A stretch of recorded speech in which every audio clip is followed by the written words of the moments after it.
Hi and welcome back to Airbrush Ways. I'm Jack, and in this video we're going to do something a little bit different. I've been asked if I can airbrush this concrete mould in the shape of a butterfly. Now the only thing that I have been told is this edge, which has no paint on it at the moment, is going to be painted by hand in black when the rest of it has been finished. So this is how it came to me, apart from the fact that I have put some 4004 transparent base all over the thing just to kind of seal everything down. Apparently the yellow that's in there is a water-based paint anyway, so we've sealed all that in, and we're going to start, because I want to try and get some kind of blending with this. I'm going to start by I've already got the Iwata HPCH and I've already put some paint in here, and obviously we have yellow in there now, which I'm going to put over this because I want this yellow to fade into probably the orange after I've done. So we're just going to start by filling in, air on, and then start the paint.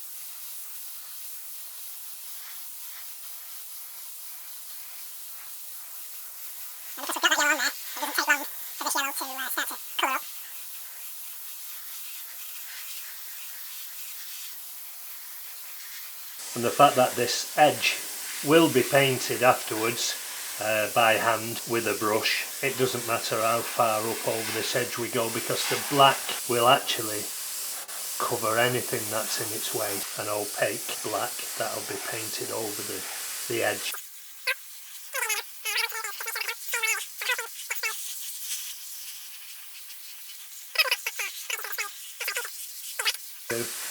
So I'm just going to go in with a nice easy yellow, orange, red, something like that. We'll take it as it comes. But as you can see, I'm moving around. I'm keeping my eye on this paint and making sure that it doesn't stay wet. As that's drying and it starts to go dull, I know I can go back over it again.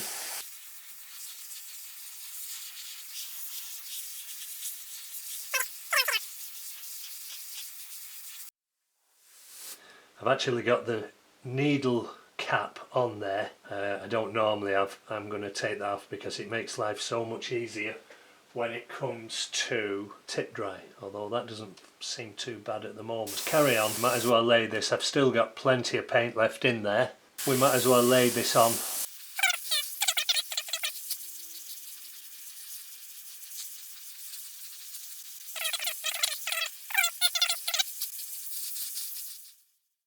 And if I think it's getting too wet, then we can just stop, put the air on only, and just go over and start to air dry this paint. If you remember, I said to you before, this is the auto air. It's water based paint and it cures through the movement of air. So we could just leave this to sit and it would cure, or we can speed up getting this thing dry by blowing air over it.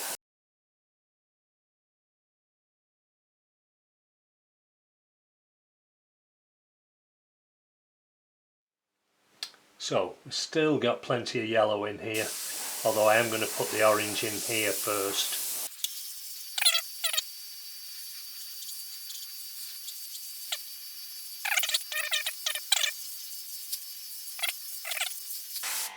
Okay, so that's going to do us there for the yellow. What I'm going to do now is I'm going to leave some of that yellow in. I'm just going to go over to the cleaning pot and just pull the trigger back and get rid of some of it, because I don't want to mix that much yellow into the orange. So now here we are, that much orange, yellow left in there, and I'm going to go to this transparent orange. While I'm shaking this, I'm just going to put some air on over this.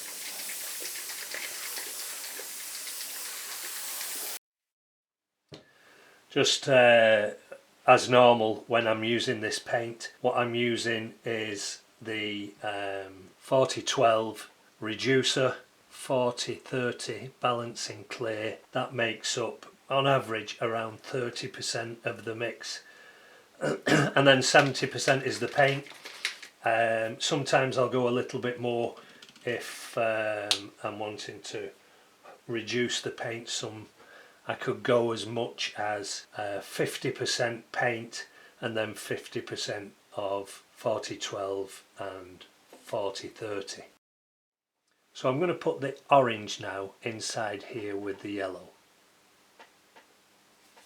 And then, as I normally do, get the little brush and start to mix this up. This is just going to give us our first fade. I'm also going to add a little bit more reducer. And a drop of the 40-30 too. Now, we'll give that a good mix.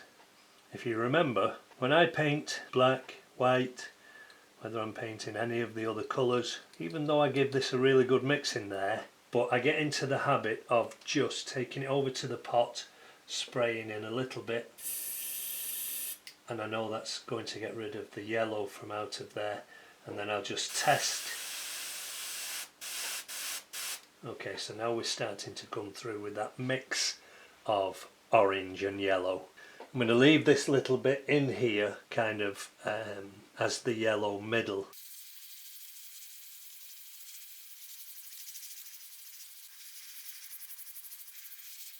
You can see I'm laying the orange over the whole half, all the way from this edge. And if you look back at one of the videos where we're doing the practice lines, in this case while I'm going round, the air stays on and the needle is going backwards and forwards, just like we were doing our lines.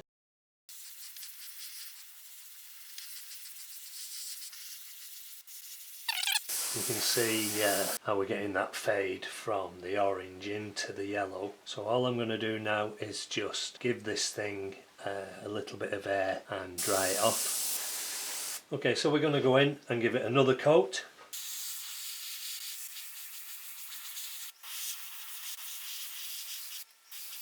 I'm keeping them somewhere similar on either side. It doesn't have to be perfect, but somewhere.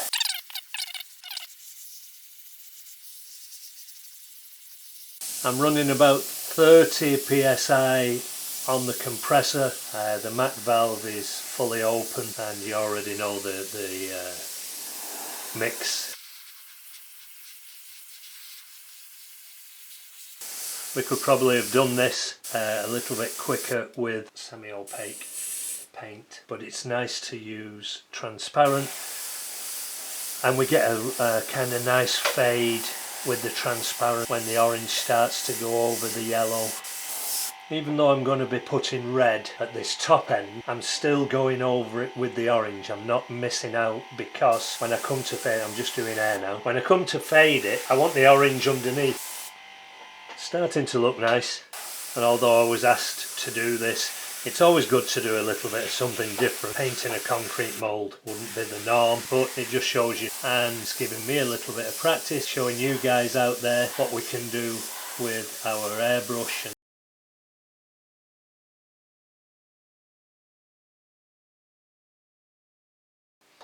With starting at the lighter colour and going darker in colour, so red, or yellow, orange, red. We might even put some red oxide. We might even put a drop of that in there just to get a dark edge around it. We'll see how it goes. But for the moment now, I'm going to get the transparent red, give it a good shake, put the red in there,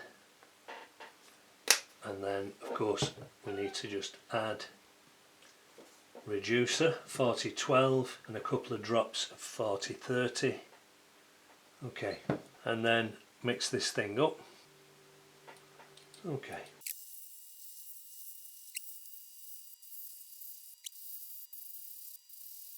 It's just giving that squirt, pull right back, air on, pull right back with the trigger, blast a little bit of paint out, clean the nozzle, and back in.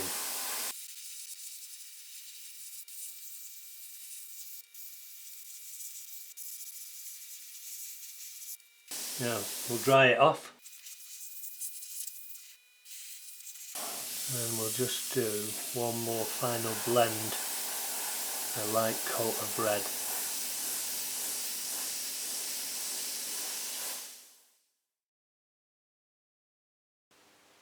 So you can see what I'm doing here. I'm just adding a little bit of black to each side. The reason why I'm doing this is the black is darker on the edge.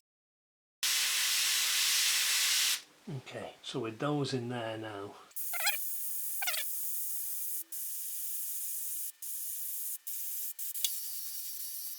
okay, that's that done. I'm going to put some black dots where these raised bits are. There's no right or wrong really with this.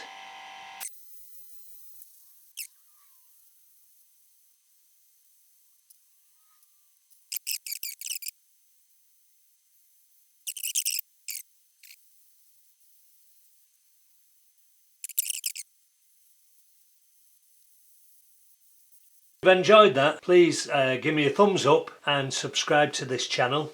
Any questions, leave them in the comments below and I'll get back to you and try and answer anything I can. Okay, thanks for watching. Bye.